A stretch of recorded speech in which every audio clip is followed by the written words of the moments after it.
سبق نمبر 2 غصہ کی ممانت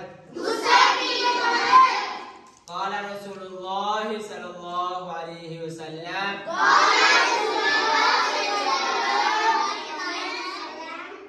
لا تغضب ترجمہ رسول اللہ صلی اللہ علیہ وسلم نے فرمایا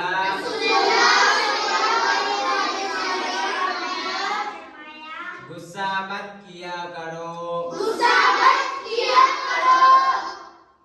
صحیح رکوع و سجدہ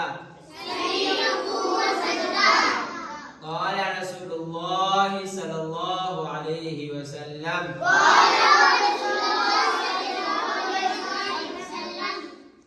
اتم الرکوع والسجود ترجمہ رسول اللہ صلی اللہ علیہ وسلم نے فرمایا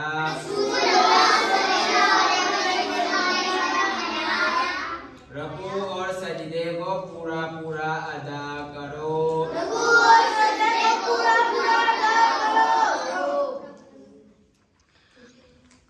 یہ ہو گیا ہمارا احادیث کا سبق نمبر 2۔ آج ہم نے حدیث جو پڑھی اس میں کیا ہے؟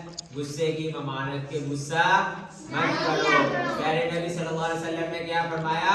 لا تغضب، کہ غصہ مت کیا کرو۔